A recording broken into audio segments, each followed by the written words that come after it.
To bring stability, we need peace. So that's why personally I believe that সাম্প্রতিক সময়ে বিএনপির chairman Tarique রহমানের কার্যক্রম আন্তর্জাতিক মিডিয়ার নজর কেড়েছে। revenge will not bring us anything good. বিশ্বখ্যাত টাইম ম্যাগাজিন এবং দ্য ইকোনমিস্ট সম্প্রতি তারেক রহমানের সাক্ষাৎকার প্রকাশ করেছে। এবার বিশ্ববিখ্যাত লন্ডন ভিত্তিক সংবাদ সংস্থা রয়টার্স তারেক রহমানকে নিয়ে সংবাদ প্রকাশ করেছে। 6 ফেব্রুয়ারি তারেক রহমানের সাক্ষাৎ নেয় জনপ্রিয় এই সংবাদ মাধ্যমটি। একান্ত সাক্ষাৎকারে তারেক রহমান বলেন তার দল আগামী সপ্তাহে অনুষ্ঠিত জাতীয় নির্বাচনে এককভাবে অংশগ্রহণ নেবে এবং নির্বাচনের পর কোনো ধরনের ঐক্যের সরকার গঠনের প্রস্তাব গ্রহণ করবে না। বিএনপি জামায়াতের সঙ্গে জোট না করেই সংখ্যাগরিষ্ঠতা অর্জন করতে সক্ষম, যা দলটির সক্ষমতা এবং রাজনৈতিক স্থিতিশীলতা নিশ্চিত করার লক্ষ্যে নির্দেশ করে বলে তিনি মনে করেন। Government needs opposition to balance the whole thing, needs a good opposition. I think, I don't know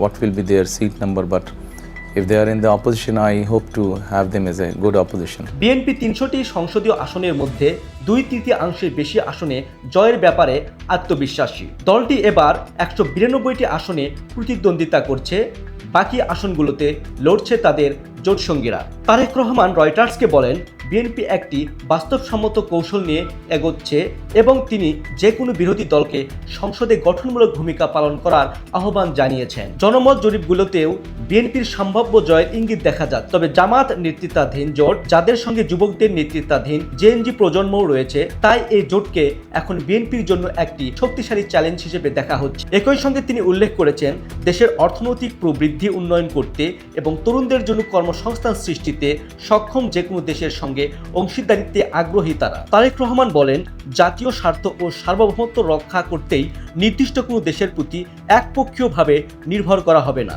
By protecting the interest of the people of Bangladesh and our sovereignty, whoever will be or whatever contract will be suitable for my people, for my country, will have friendship with them. বিশ্লেষকরা মনে করছে তারেক রহমানের এই বুদ্ধিদীপ্ত সাক্ষাৎকার তার রাজনৈতিক অভিজ্ঞতার ফল। তারা মনে করেন ক্ষমতায় যে আসুক, জনতার রায়ে সুন্দরভাবে গড়ে উঠবে বাংলাদেশ। শাহরিয়ার শিশির, বাংলা পোস্ট, ঢাকা।